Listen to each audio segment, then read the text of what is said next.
Ali sempre querem fazer o melhor. Amados irmãos e irmãs, é pela infinita graça do Senhor que mais uma vez nós estamos aqui, reunidos em seu santo e bendito nome. Vamos abrir as nossas Bíblias, aqui na Epístola aos Efésios, no capítulo 2.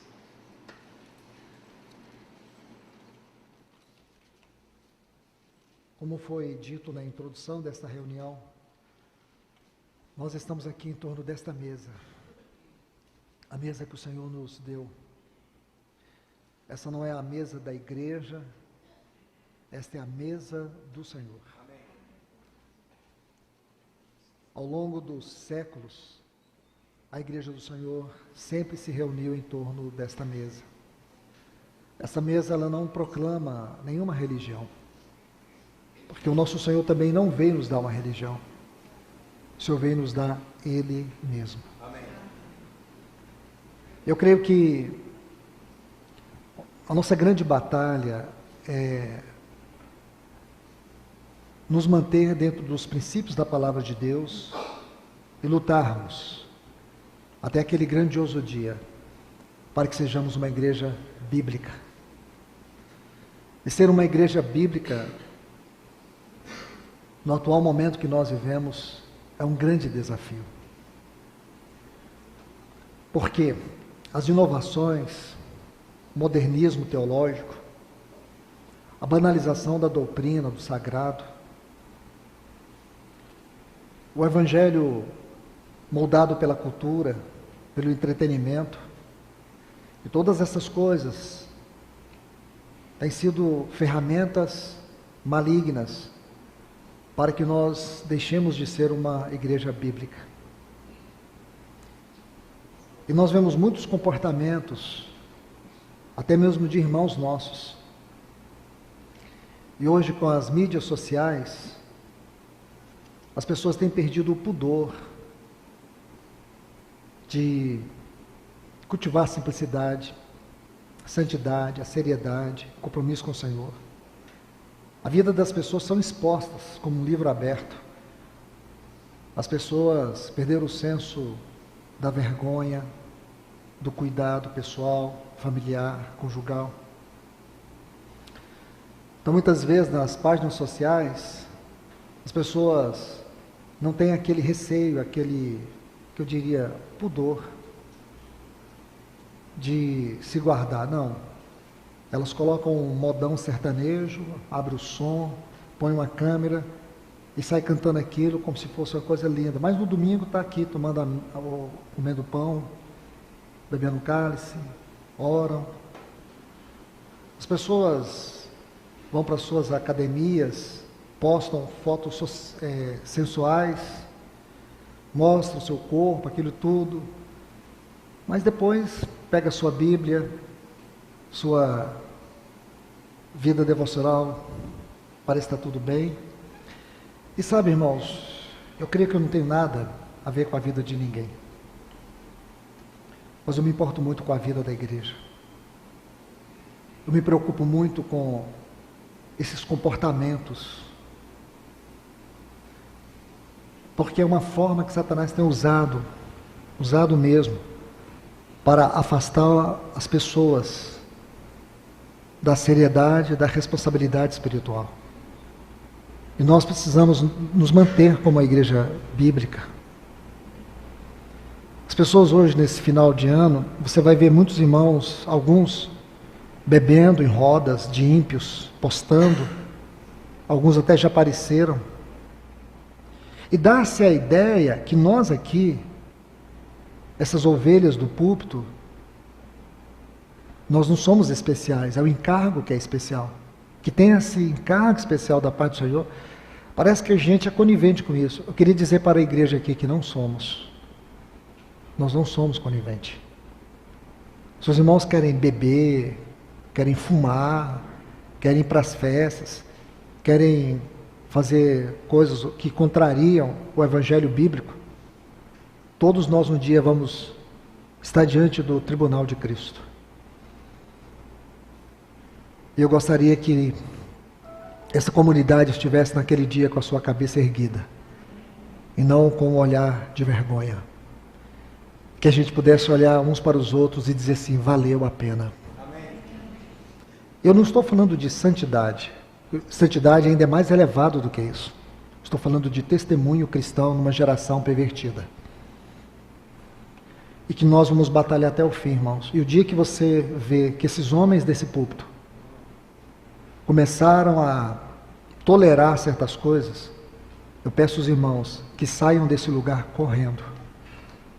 Vão procurar uma comunidade onde ainda existam homens sérios na exposição da palavra. Não percam tempo aqui. Porque nós estamos falando da mesa do Senhor. Esta mesa na qual nós nos reunimos todos os domingos pela manhã. E ela para nós não é um ritual. Ela não é uma mesa qualquer. Para nós ela é aquela mesma mesa de Lucas capítulo 22, onde o Senhor solenemente reuniu os seus discípulos para ali dar a eles e também a nós sua mesa. E essa mesa era um testemunho visível que distinguia a igreja primitiva das seitas, das religiões do seu tempo. E esta mesa era uma forma dos discípulos estarem sempre lembrando, exaltando e glorificando aquilo que foi a maior obra de Deus, maior do que a criação do universo, a obra do Calvário. Amém. E pensar que nós que estamos aqui reunidos nessa manhã, fomos os grandes beneficiados desta obra. Então não há lugar aqui, irmãos, para oração de petições. Ninguém aqui, creio eu, veio aqui para pedir alguma coisa. Veio aqui para buscar alguma coisa. Nós viemos aqui para entregar a Ele, nesta reunião, toda a nossa gratidão, amém, toda a nossa adoração, todo o nosso louvor. Amém. Exaltar o nosso Senhor. E que nós façamos isso até a volta dEle. Quizá um dia o Senhor volte e nós estejamos em torno desta mesa. Que alegria indizível será, irmãos. Porém, independente de onde nós estivermos, esse dia será para nós o maior de todos os dias. Abra suas Bíblias em Efésios capítulo 2, vamos ler os versículos 4 e 5. Quero apenas trazer uma rápida palavra para meditarmos aqui juntos e com muita alegria e adoração e orações, comermos deste pão e bebermos deste cálice. Na quinta-feira passada, nosso irmão William pregou uma palavra aqui muito especial, uma exortação do Senhor para esta igreja. Os irmãos que não puderam ouvir, ouça esta palavra. E ele tocou um ponto sobre o ateísmo cristão, que talvez seja um estágio delicado da apostasia.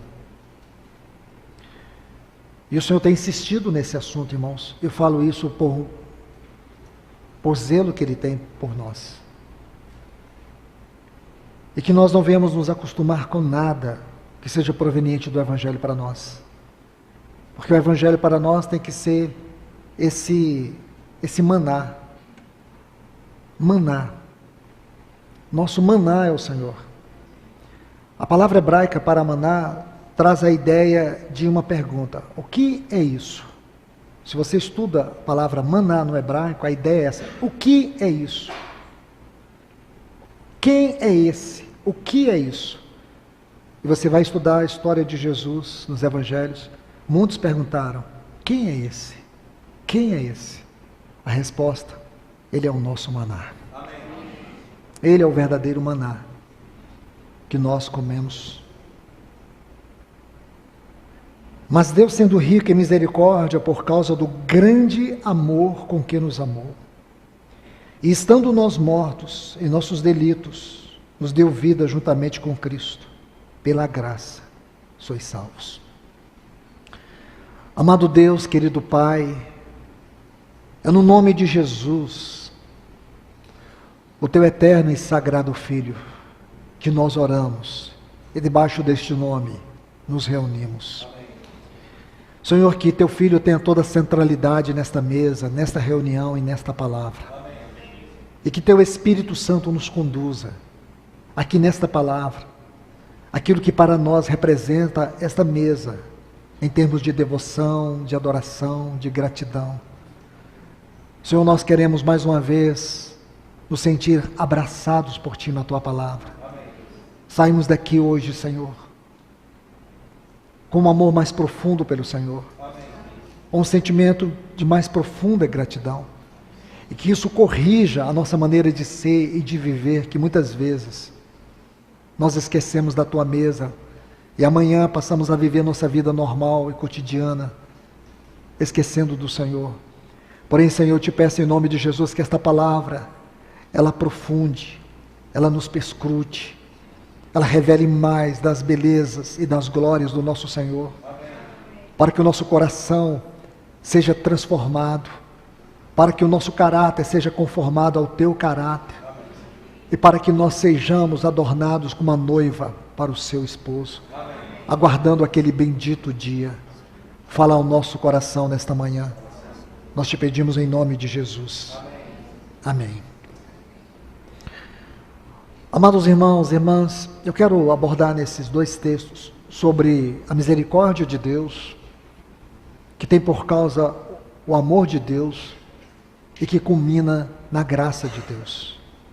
Essas três palavras, eu posso dizer com toda a reverência que é no meu coração, e é algo que eu penso de maneira particular. Elas são as três grandes palavras do Evangelho: o amor, a misericórdia e a graça de Deus. Deus, Ele é essencialmente amor. Amor é aquilo que faz de Deus, Deus. Deus é amor.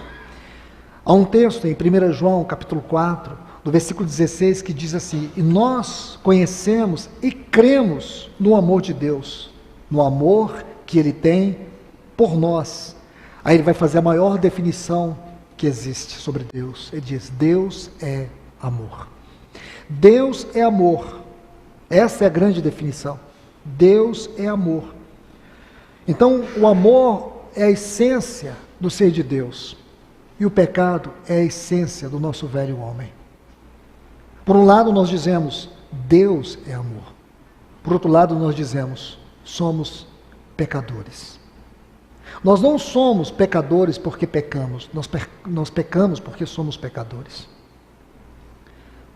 Nós não nascemos pecadores eleitos, nós nascemos pecadores condenados. Vou repetir. Nós não nascemos pecadores eleitos, nós nascemos pecadores condenados. Ninguém, nenhum de nós, nascemos eleitos para o céu. Nós já nascemos condenados para o inferno. Eu tenho muito medo do hipercalvinismo baseado na teologia de Agostinho, que desequilibra os fundamentos sobre salvação.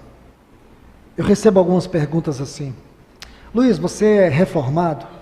Eu falei: não, irmão, eu não sou reformado. O que eu quero é ser transformado.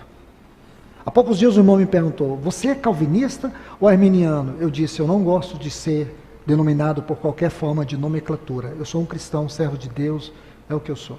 Filho de Deus. Para mim esse é o meu maior privilégio. Aí o irmão não se contentou e perguntou assim: mas você tem uma cobertura, qual a cobertura que você tem? Eu falei: nenhuma. Se eu pudesse ter, eu escolheria chocolate branco, porque eu amo demais.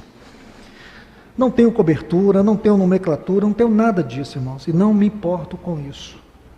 O que eu quero, no mínimo, irmãos, ou no máximo, é ser bíblico. Amém. Então essas coisas nos dividem, porque eu tenho companheiros que pensam diferente de mim.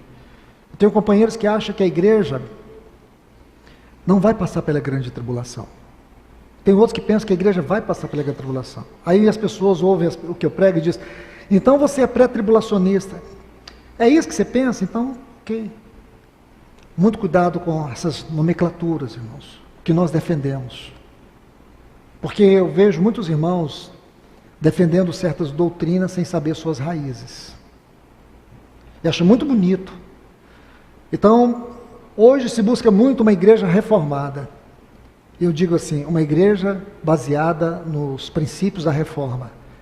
Eu acho que você está enganado. Nós não temos que buscar uma igreja reformada. E digo para vocês, estude a reforma. Mas não é a igreja reformada que nós temos que buscar. Nós temos que buscar a igreja de Atos. A história de Atos, dos apóstolos, é maior do que a história da reforma. É essa história que nós estamos ignorando. E estamos ali presos porque hoje é muito popular e é até bonito dizer: eu sou reformado. Eu sou da linha reformada. Aí eu penso, nossa, Campbell Morgan, Martin Lloyd Jones, os puritanos, está tudo aqui na minha face. Ah, irmãos, lamentabilismo, engano. O Senhor não nos chama para isso. Precisamos estudar a obra do Espírito Santo no livro de Atos, a igreja de Atos. Se nós nos esforçarmos para ser aquela igreja, nós vamos tocar o coração do Senhor. O irmão William citou aqui, eu achei até muita ousadia da parte dele. Ele fez uma citação do John Knox, na Escócia, da igreja ali. E é aquilo mesmo, irmãos. É aquilo que os grandes movimentos se tornaram. Pode ser que muitas pessoas que vão ouvir essa mensagem vão ficar ofendidas. E eu me lembro de Paulo, lá em Gálatas, ele diz assim: por acaso vos tornei vosso inimigo por vos dizer a verdade? Essa é a verdade. Por que nós temos que ter medo da verdade? Essa é a verdade. Muitos movimentos que tiveram suas origens aí fracassaram. Ficaram acomodados. E nós não podemos nos acomodar um só minuto. Nós não queremos buscar os fundamentos da reforma. Nós queremos buscar os fundamentos daquilo que é uma igreja bíblica na mente do Senhor. A igreja onde Cristo é o cabeça. É o cabeça. Onde Ele tem toda a exclusividade, toda a inclusividade, toda a universalidade sobre ela. É isso que nós buscamos. Ministérios que não são profissões, que não estão ligados a homens, que se gabam de seus títulos, de suas funções, e que ministram a igreja em primeiro lugar. Isso está errado. Ministério em primeiro lugar é ao Senhor. Homens que não ministram ao Senhor, homens que não têm comunhão com o Senhor, não passam de tagarelas, de verborrágicos, mensagem cheia de informações e conhecimento, mas não produz vida. Que o Senhor, irmãos, nos mantenha nesta linha até o fim. Amém. Então nós estamos estudando aqui aquilo que eu entendo ser a doutrina da salvação. Compreender que nós, por essência, nascemos pecadores. Toda a tessitura do nosso ser estava corrompida pelo pecado. Esse capítulo 2, nessa exposição doutrinária, Paulo, ele diz com toda clareza. Se você olhar o capítulo 2 aqui de Efésios, ele diz: e vos deu vida, vos vivificou, estando vós mortos, espiritualmente mortos. Deus disse para Adão, se ele comesse do fruto da árvore do conhecimento do mal, o texto hebraico diz assim: morrendo morrerás. Então ele fala de duas mortes, a morte física e a morte espiritual. E todos nós nascemos espiritualmente mortos, incapazes de nós e por nós mesmos de obter a salvação. A salvação, ela é um dom de Deus.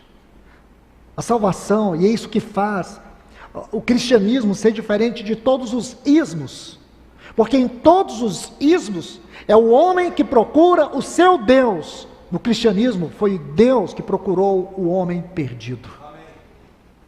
Não fomos nós que aceitamos Jesus, foi Ele que nos salvou. O pecador era eu, o perdido era eu, o desgarrado era eu, foi Ele que me acolheu. Então aqui, você vê que quando a Bíblia diz que Deus é amor, ela está declarando isso, toda a essência do amor de Deus, toda a essência do amor de Deus, aquilo que Ele é, na sua natureza, se derramou para nós de duas formas, em misericórdia e graça. E aqui está essa maravilhosa doutrina na Bíblia. Porque João 3,16 vai dizer que Deus nos amou não de qualquer maneira, Ele nos amou de tal maneira, tal maneira. É como se o escritor não pudesse encontrar uma forma de poder descrever a profundidade, a singularidade, a extraordinária maneira de poder expressar o que é esse amor de Deus. Como disse alguém, se você quer estudar sobre o amor de Deus, não vá ao dicionário, vá ao Calvário. É no Calvário. Porque o amor de Deus tem uma expressão. O amor de Deus tem uma expressão, e a expressão do amor de Deus é o Senhor Jesus. Mas aqui vamos ver o que é a graça e a misericórdia de Deus. Uma vez que Deus é amor, e esse amor foi demonstrado, expressado em Cristo Jesus no Calvário, a graça surge. No relacionamento que Deus tem com o seu Filho, eternamente, e com os seus anjos, em sua glória eterna, não existe a palavra amor e nem existe a palavra graça. Amor e graça nunca fizeram parte do relacionamento de Deus com todos os seus seres celestiais e nem tampouco com o seu próprio Filho. Porém, conosco sim. E aqui que precisamos compreender o que é a graça e a misericórdia de Deus. Porque a graça é o amor de Deus expresso para homens que não mereciam ser amados.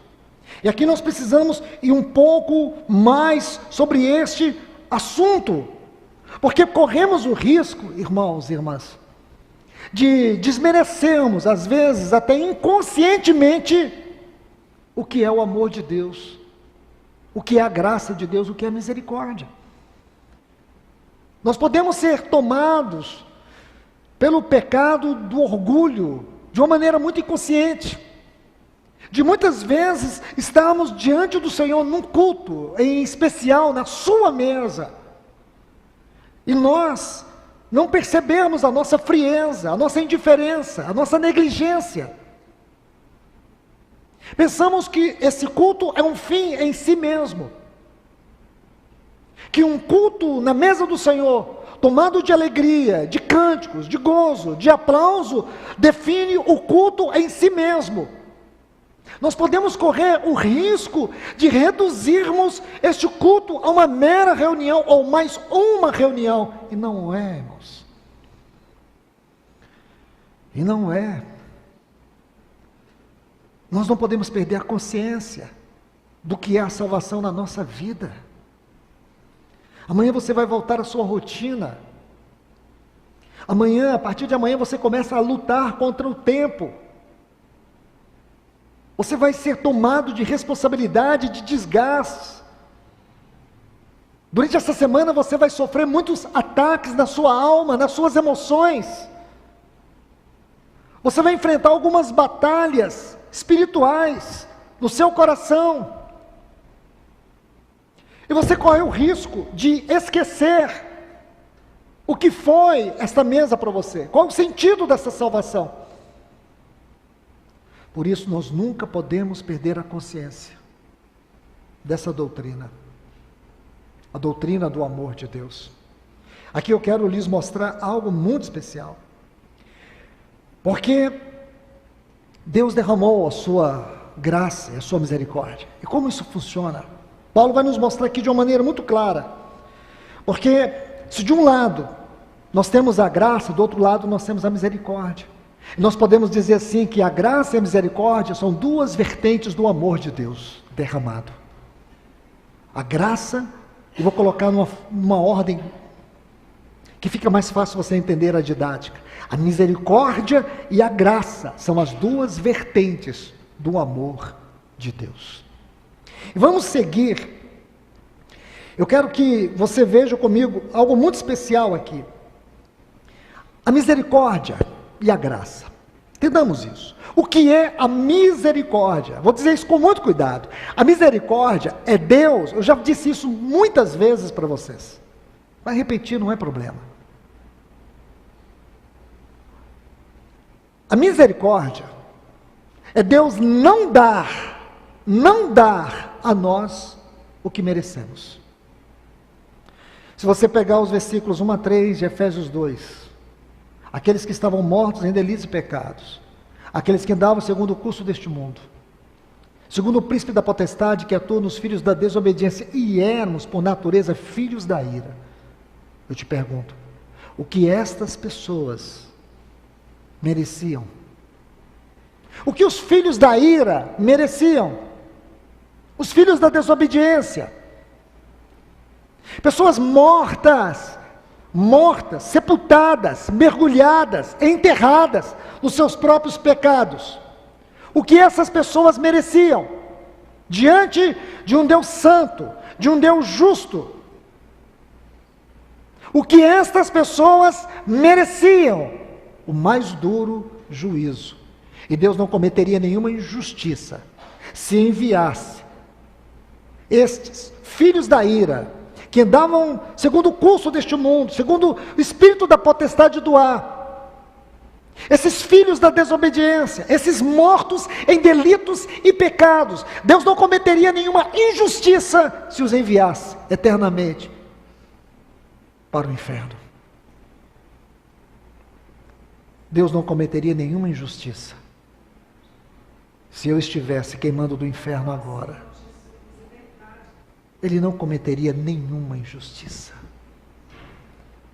Mas Paulo diz assim: mas Deus, sendo rico em misericórdia, Ele não deu a nós o que nós merecíamos. E merecíamos por natureza. Nós merecíamos, porque nossa natureza era perversa, caída. Ninguém aqui nasceu pecador eleito. Nós nascemos pecadores condenados. Veja, se você ler os versículos 1 a 3, você vai ver que a moldura desses versículos é a misericórdia de Deus. É a misericórdia. Se você observe, se você olha Efésios capítulo 2, os versículos 1 a 7, por que não dizer 1 a 8, você vai fazer uma didática muito simples. Os versículos 1 a 3 nos mostra a misericórdia de Deus. E os versículos 6 a 8 nos mostra a graça de Deus. Porque a misericórdia, ela trata com o nosso passado e com o nosso presente. A graça nos encontra nesse presente e nos leva para o futuro. É isso que você precisa entender sobre essa maravilhosa doutrina. Então, observe bem, a misericórdia de Deus. Vamos ler esses textos, olhe para a sua Bíblia. Efésios 2, 1 a 3 diz assim: e vos vivificou, estando vós mortos, nos vossos delitos e pecados, nos quais andastes outrora, segundo o curso deste mundo, segundo o príncipe da potestade do ar, do espírito que atua nos filhos da desobediência. Aí ele vai dizer um pouquinho mais à frente: segundo as inclinações da nossa carne, fazendo a vontade da carne e dos pensamentos, e éramos, por natureza, filhos da ira. Eu queria dizer para você assim, tomem aí a palavra mortos, andastes, curso deste mundo, filhos da desobediência.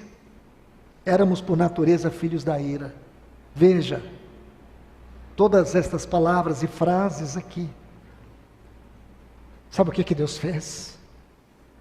Estes, no qual eu me incluo, no qual todos nós estamos incluídos, por causa daquela obra na cruz, Deus não deu a nós o que nós merecíamos. Isso é misericórdia de Deus. Agora a graça. Vamos ver a graça, vamos ler dos versículos 6 a 10, porque aqui nós vamos ver algumas correspondências lindas aqui. Versículos 6 a 10. Nos deu vida juntamente com Cristo. Isso aqui já é a graça. A moldura desses versículos 6 a 10 é a graça. A moldura dos versículos 1 a 13 é a misericórdia. Aí diz, nos deu vida juntamente com Cristo, pela graça sois salvos. Juntamente com Ele nos ressuscitou e nos fez assentar nos lugares celestiais em Cristo Jesus. E nos fez para quê? Ele vai dizer para mostrar nos séculos vindouros a suprema riqueza da sua graça para conosco, em bondade para conosco, em Cristo Jesus. Pela graça sois salvos, mediante a fé. E isto significa que nem a graça e nem a fé veio de nós, é dom de Deus, não de obras, para que ninguém se glorie, pois somos feitura dele, criados em Cristo Jesus para as boas obras, as quais Deus preparou de antemão para que nós andássemos nelas.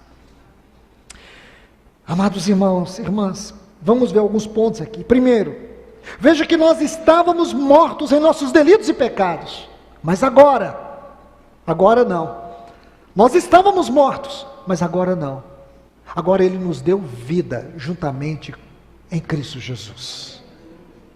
Andávamos segundo o curso deste mundo, segundo o príncipe da potestade do ar, do espírito que atua nos filhos da desobediência. Nós não estamos mais nessa condição de andar segundo o curso deste mundo, segundo o príncipe da potestade do ar, não mais, porque agora Ele nos fez assentar nos lugares celestiais em Cristo Jesus. Olha o terceiro ponto, éramos por natureza filhos da ira, e hoje somos feitura dele. Essa palavra no grego é poema, da onde vem a palavra em português, poema. Nós somos um poema de Deus. Nós não somos mais, por natureza, filhos da ira. Oh, irmãos, isso deve atrair o nosso coração para essa mesa, tomados de alegria e de uma profunda gratidão. Você tem que crer nisso que a Bíblia diz. Nós éramos filhos da ira, hoje não mais. Somos feituras dele, criados em Cristo Jesus para a boa obra. Agora nós não pertencemos mais às obras das trevas, nós pertencemos a essas boas obras, as quais Deus preparou de antemão para que andássemos nelas. Então, o que é a graça de Deus? A graça de Deus, se a misericórdia de Deus não dá o que merecemos, a graça de Deus é Deus dar o que nós não merecemos. É Deus nos dar. A misericórdia impediu que Deus nos enviasse para o inferno. A graça fez com que Deus nos desse os lugares celestiais em Cristo Jesus. Nos desse uma nova filiação pelo processo da adoção. Processo esse lá na cruz do Calvário. Ele escreveu a nossa adoção. Agora nós não somos mais os filhos da ira.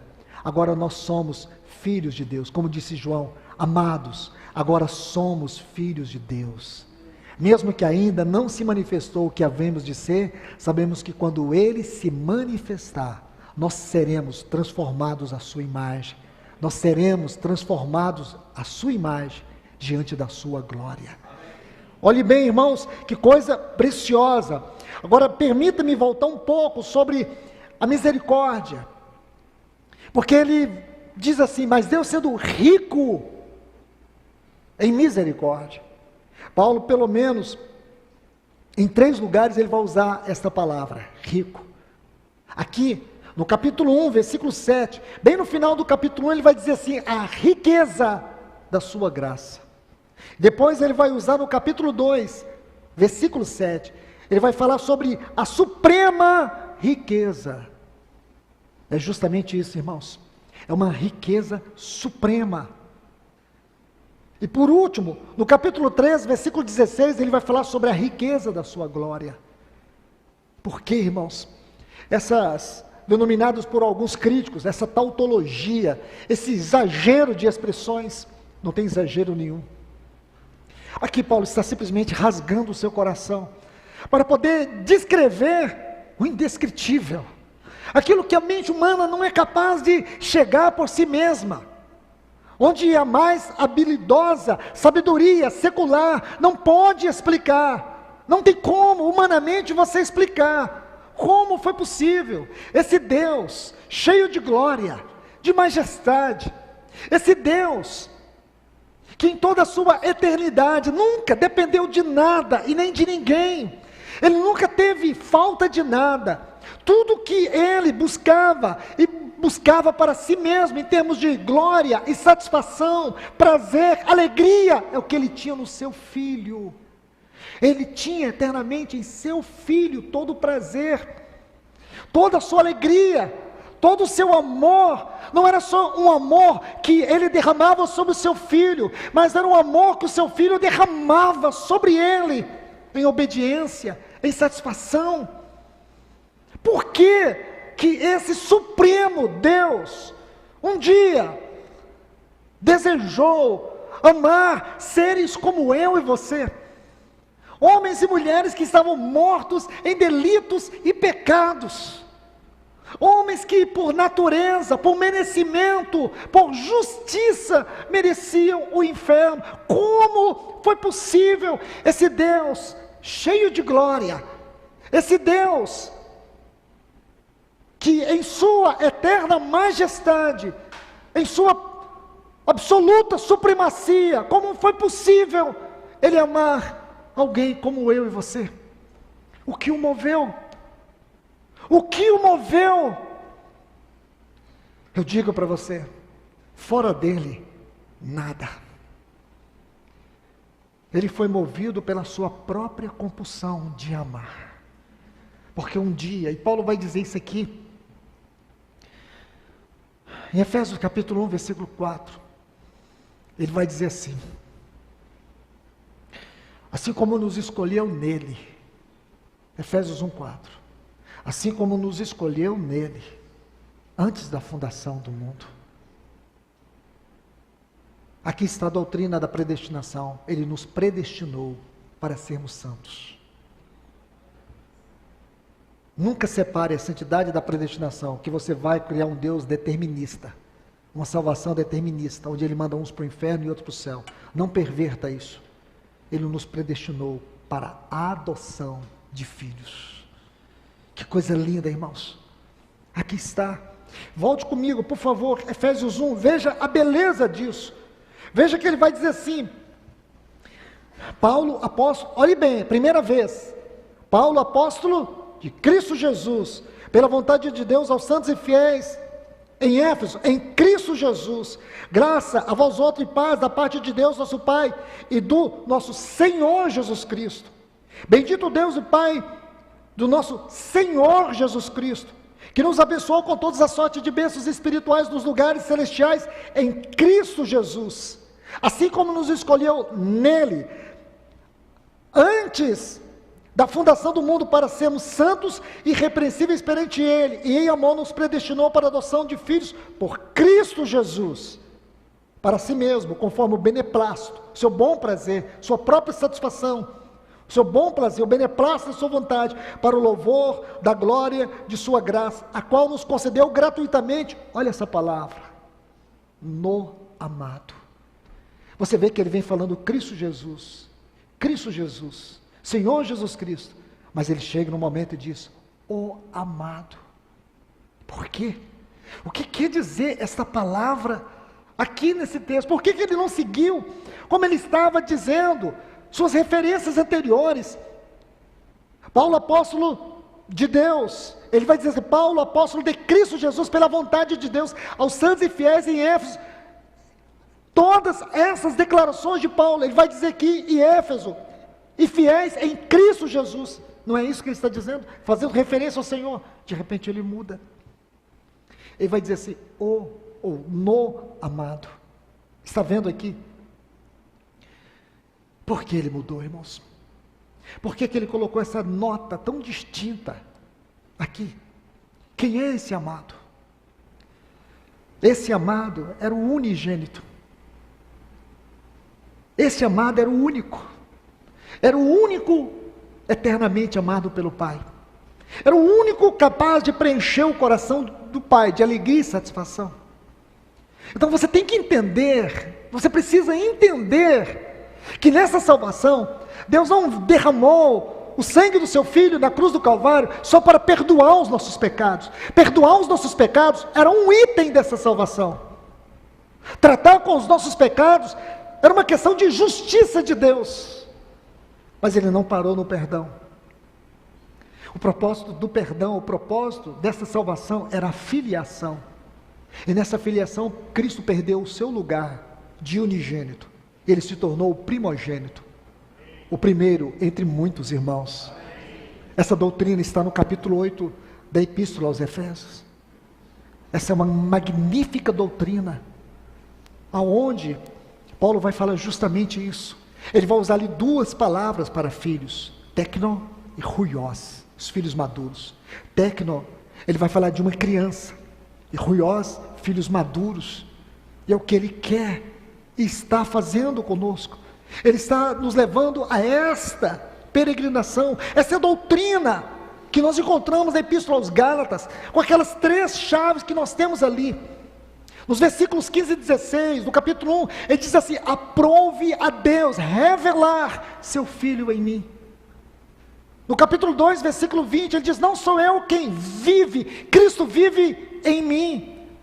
E no capítulo 4, versículo 19, ele diz: filhinhos, porque de novo eu sofro dores de parto, até Cristo ser formado em vós. Então você vai ver que é como que uma escada com 3 degraus. Primeiro é Cristo revelado. Segundo, Cristo minha vida. Terceiro, Cristo conformado em nós. É isso que ele está fazendo nesta obra de filiação. Aqui são os 3 degraus da filiação. É o que Deus está fazendo, irmãos. Aí você entende o motivo desta riqueza de misericórdia. Quando você estuda o ministério do nosso Senhor, você pode colocar a seguinte didática: aquele período de 33 anos e 6 meses foi marcado pela sua misericórdia. A grande ênfase estava na sua obra de misericórdia. Mas quando você vá e olhe para a cruz, lá na cruz, ali está a graça definida. Todo o ministério de Cristo é caracterizado pela misericórdia. Misericórdia. Você vai ver muitos atos. Você vai ver que todas as suas manifestações eram de misericórdia. Por isso, irmãos, eu sei que 99,99999% das pessoas não concordam comigo quando eu digo: não perca tempo assistindo filmes sobre Jesus. Porque isso tira de nós a visão de quem Ele é. Porque quando você assiste, você vê aquele Jesus, aquele olhar, o olhar dele não era qualquer olhar. A maneira dele falar com as pessoas não era aquela. Eu digo para vocês, irmãos, para mim, é uma blasfêmia. Quando eu consigo reduzir Jesus a uma imagem humana e pega um ímpio pecador para poder fazer o papel dele. Ninguém na terra falou como aquele homem. Ninguém na terra falava como ele. Ninguém olhava como ele. Ele tinha uma maneira de tratar as pessoas. A sua misericórdia era derramada no seu olhar, no seu falar. Você vai tomar a vida do nosso Senhor e você vai ver justamente isso, sua misericórdia. Eu quero contar um exemplo para vocês, e daqui eu vou fazer rápidos paradoxos e nós vamos terminar. Mateus capítulo 15, versículos 22 a 28, se você não quiser, não precisa abrir. É uma história de Jesus com a mulher Cirofenícia, ou talvez uma mulher grega, uma mulher cananeia. É isso que você vai encontrar nas descrições do Evangelho. A Bíblia diz que essa mulher, aqui em Mateus capítulo 15, a partir do versículo 22, diz que no versículo 22 diz que ela chega e ela clama ao Senhor. Ela diz assim: Senhor, algo muito especial, para nós essas coisas passam por cima e você não entende nada, mas escute, tente se elevar a condição daquela mulher, a cultura daquela mulher, a realidade social e a realidade cultural daquela mulher. Se você conseguir, você vai entender essa parábola. Do contrário, é mais uma história sem sentido que você lê na Bíblia. Bonitinha, maravilhosa, mas você nunca vai tocar a vida. Primeira coisa, e peço perdão às irmãs, a mulher naquelas culturas não tinha valor nenhum, exceto no judaísmo, onde a mulher tinha um certo valor, mas nas culturas pagãs, mulher não valia nada. Me perdoe as irmãs por essa referência. Aquelas culturas pagãs, a mulher era um objeto. No judaísmo, as mulheres eram tratadas com uma determinada distinção, porém ninguém tratou as mulheres como o nosso Senhor Jesus tratou. Quer um exemplo? Vai estudar os evangelhos e veja as mulheres no ministério de Cristo, como ele as tratava, o que elas faziam. Você vai encontrar algum homem beijando os pés do Senhor, prostrado aos seus pés, mas você vai encontrar Maria. Então lembre-se, essa era uma mulher cananeia, ela vinha de uma cultura pagã. Aquela mulher possivelmente fosse uma mulher muito sofrida, e ela tinha uma filha endemoniada. A sua filha estava ali, em uma situação de degradação. Aquela mulher diz assim, olha o que ela disse: Senhor, ela não disse Jesus, e nem disse mestre, e não cometeria nenhum erro se dissesse. Ela busca a palavra mais nobre para se referir àquele homem. Era a palavra que todas as pessoas só usavam para uma única pessoa na terra, para o César de Roma. E ela diz assim: Senhor, filho de Davi. Essa outra declaração. Sabe por quê, irmãos? Porque esta era uma daquelas declarações que ecoavam por todo o Antigo Testamento. Porque o que se sabia é que o Messias, ele seria o filho de Davi. Por isso que quando você abre o Evangelho de Mateus, você vê a genealogia de Cristo, começa assim: Jesus, filho de Abraão, filho de Davi. Por que filho de Abraão? Por quê? Porque isso tem a ver com filiação. Em Isaac será chamada a tua descendência. E quando Deus fala para Abraão sobre o teu descendente, Deus não está falando de Isaac, Ele está falando de Cristo. Quando Deus está dizendo para Davi sobre o teu descendente, que edificará a minha casa, Ele não estava falando de Salomão, Ele estava falando de Cristo. Ele não estava falando do templo, Ele estava falando da igreja. Então vamos sair de periferias. Agora observe isso. Ela diz assim: Jesus, filho de Davi. Sabe o que ela estava dizendo? Tu és o Senhor, e eu creio nas profecias. Mas ela era cananeia. Aí ela diz assim: tem compaixão de mim, a minha filha está horrivelmente endemoniada.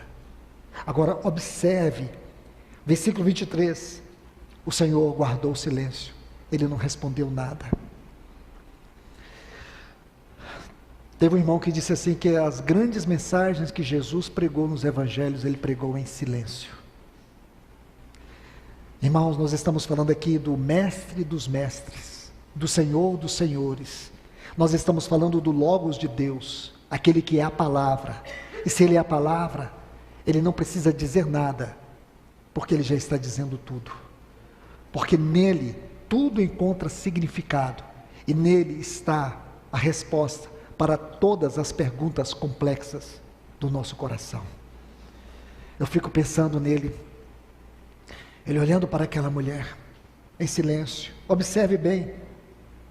Aí, os discípulos ficaram incomodados. Diz assim, os discípulos aproximaram e rogaram-lhe. Rogaram aqui no texto grego, significa, pediram com muita insistência: mestre, mestre, mestre, por favor, despede essa mulher. Despede. Sabe o que eles estão dizendo? Resolve o problema dela logo, manda embora. É como se dissesse, ela está atrapalhando. Rogaram para ele, clamando. Olha o que eles dizem: despede-a, pois vem clamando. Sabe o que significa essa palavra do texto grego? Aqui, ela está gritando. Só que o texto grego aqui, que é a palavra craso, significa chorar em voz alta. Era uma mãe desesperada, chorando em voz alta, dizendo: minha filha está horrivelmente endemoniada.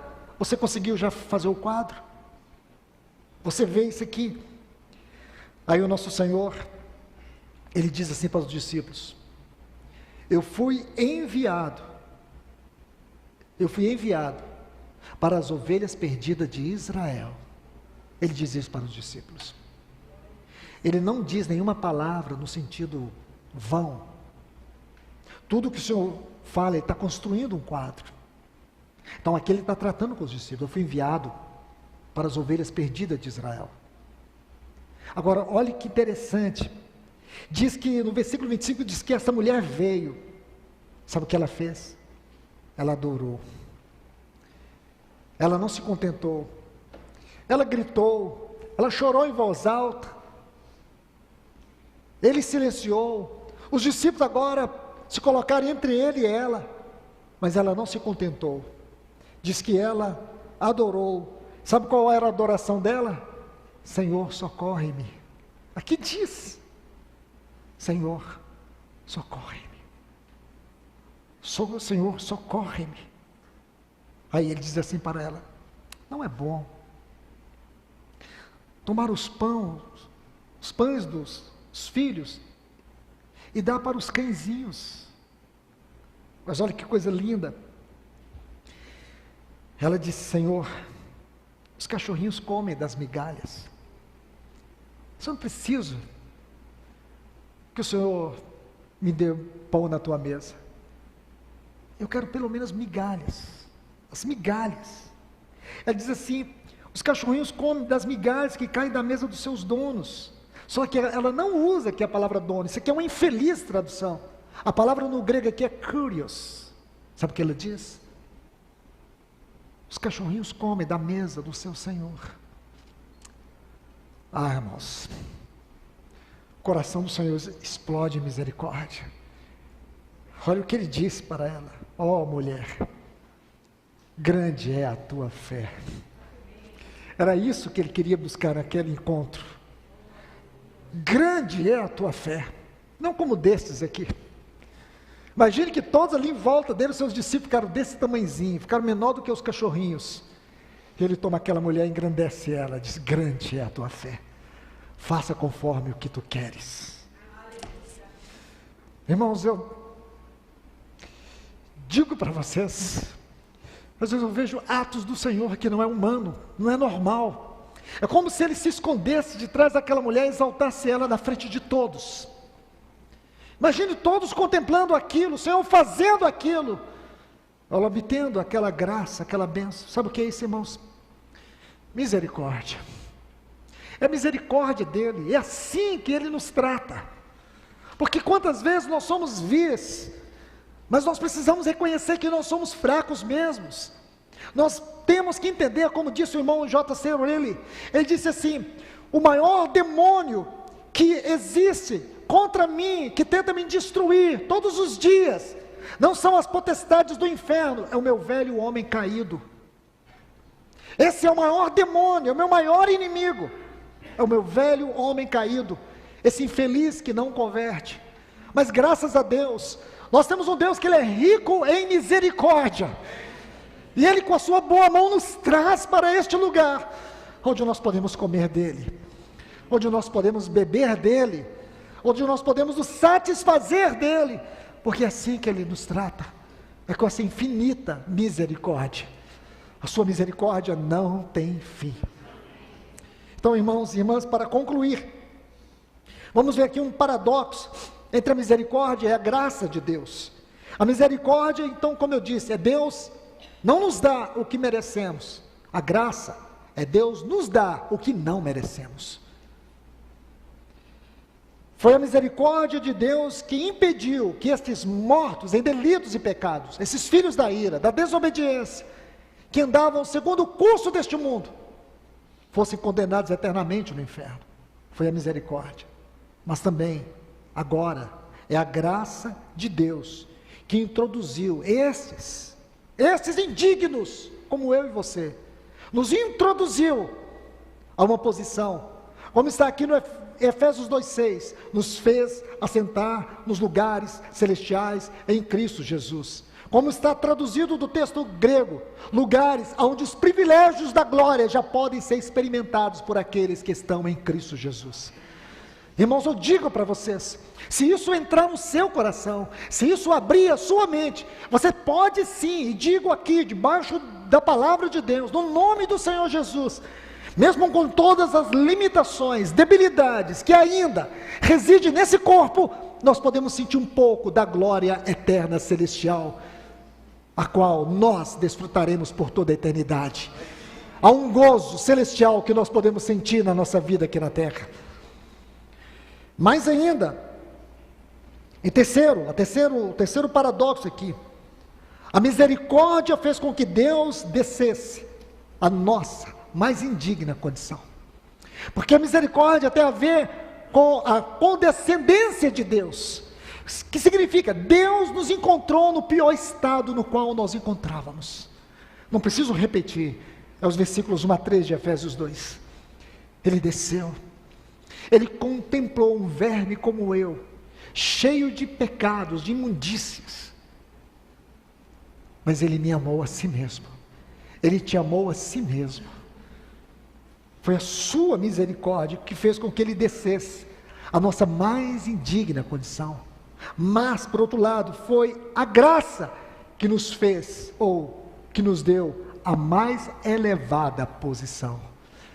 A misericórdia fez com que Ele descesse a nossa mais indigna condição, mas a graça nos elevou à mais alta posição. Que posição é essa? Filhos de Deus. Quarto paradoxo, e isso eu já disse, o ministério de Cristo até a cruz é caracterizado pela sua misericórdia. A sua obra na cruz é caracterizada pela sua graça. Graça.